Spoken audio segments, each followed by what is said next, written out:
everyone, this is Pete. Welcome back to Atari ST A to Z, a series of short playthroughs of Atari ST games, some of which I grew up with and some of which are new to me.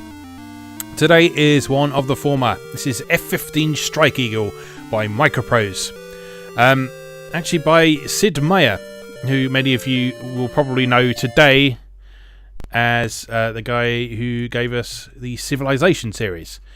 But back in the 16-bit era and even the 8-bit era, he was very much known as someone who was very good at creating accessible but reasonably realistic flight simulators. And F-15 here was one of them, one of the earlier ones. Now, by the standards of later games, this is a fairly primitive game, but it's an enjoyable one nonetheless. So, let's take a look. So I've already put my name in. I've assigned myself to this mission, and off we go.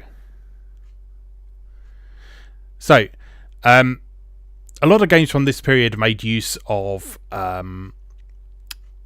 conflicts around the world that were sort of contemporary, or concerns that were contemporary. So you'll see a lot of things like Libya and the Gulf War and Iraq and Hanoi and that sort of thing. And so, yeah, pretty much every Microsoft game had these sort of theatres of operation, right from the earlier titles up until their later ones like F-15, Stealth Fighter and such like.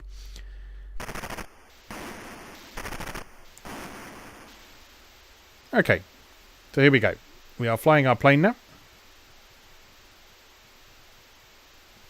That is the demo, actually. Let's skip out of that because we sat too long in the menu.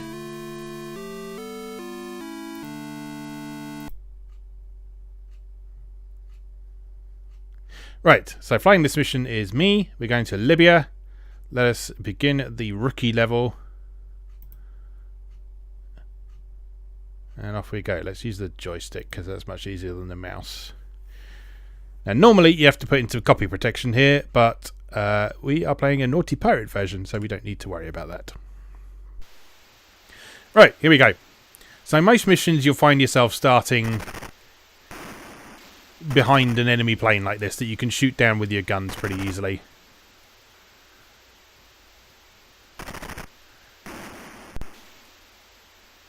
There we go. Right, and your aim in this game is to make your way around the region and destroy enemy targets. You see in the bottom left we've got a map screen that shows us roughly where we are. And then in the middle we've got a radar that shows us what's approaching us. In this case we've got a plane coming after us. He's shooting missiles at us.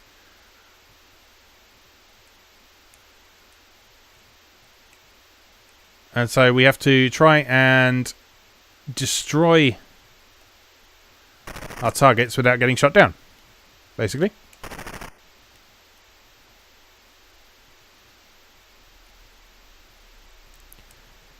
So you'll see what I mean about the graphics being pretty primitive. So we've got a pretty low frame rate going on. We've not got much in the way of ground detail other than this sort of grid pattern. So it's actually quite hard to judge how high you are. So you have to pay close attention to the altimeter up on the head-up display at the top. And then simply watch out for things like your targets.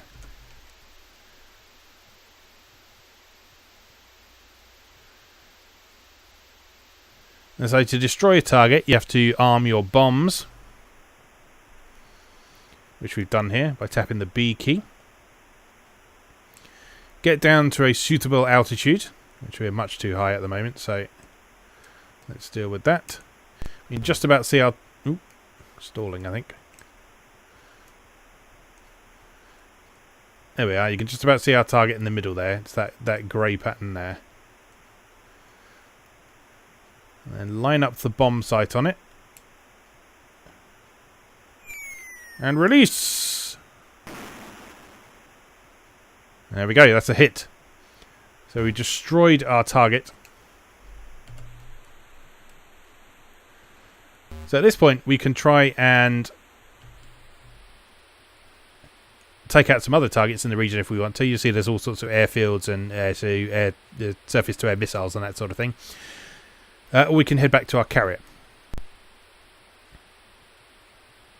So, let's pass by this airfield over here. Let's see if we can drop a bomb on it.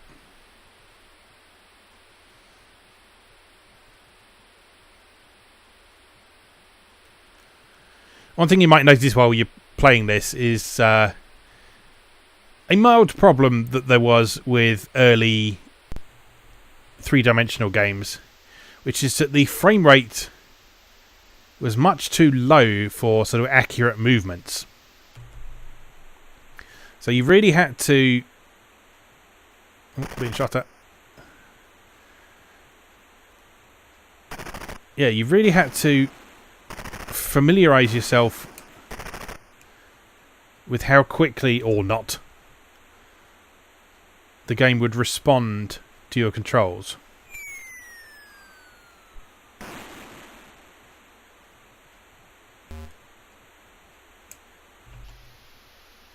Because otherwise you'd find it quite difficult to actually point the way you wanted it to. Now, high frame rate is something that we take for granted these days.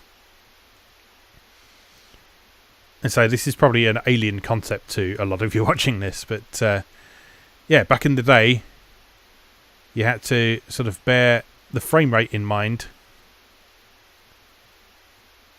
while you were playing a game like this.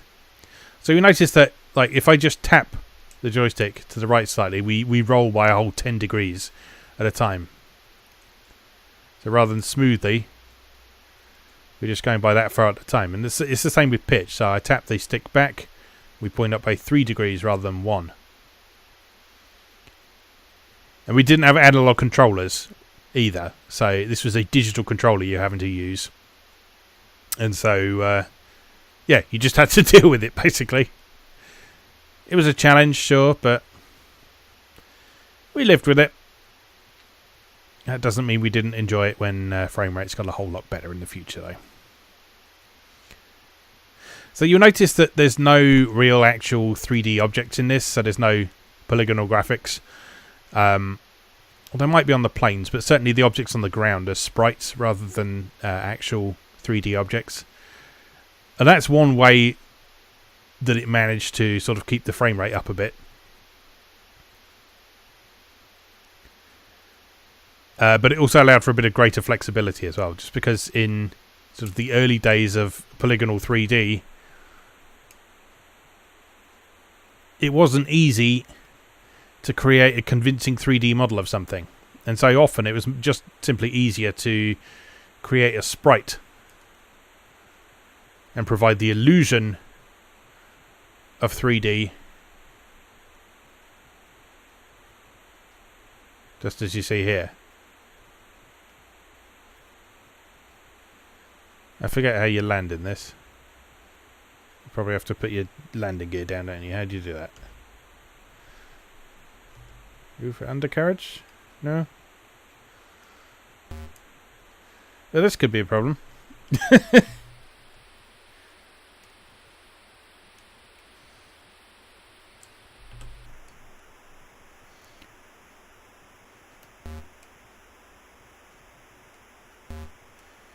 Maybe we'll just try sort of crashing into it and see if that works.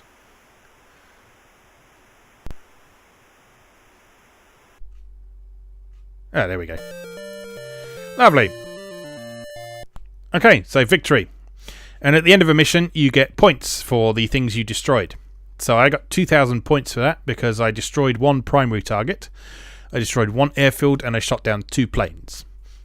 Now, if I remember correctly, you can actually play this as sort of a quasi-multiplayer game. You saw on that initial screen, you can set up the roster of people who are flying the mission, and that allows you to sort of play competitively on each one.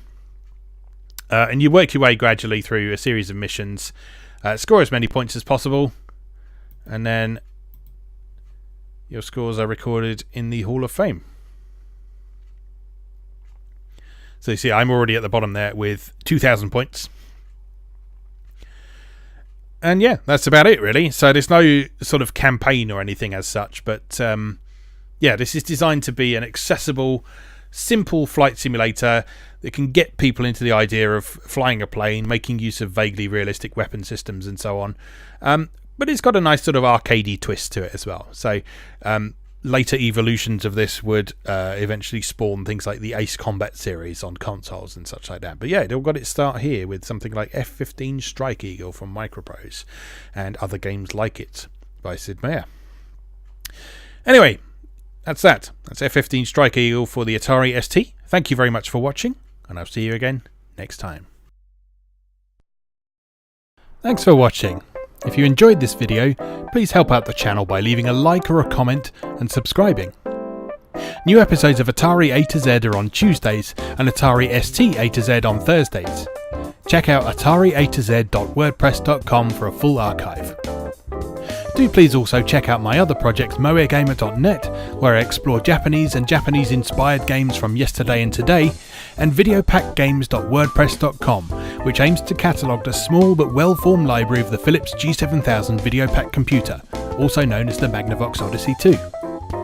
You can also support my work on Patreon or buy me a coffee. You can find links to do both down in the video description. Thanks again, and I'll see you next time.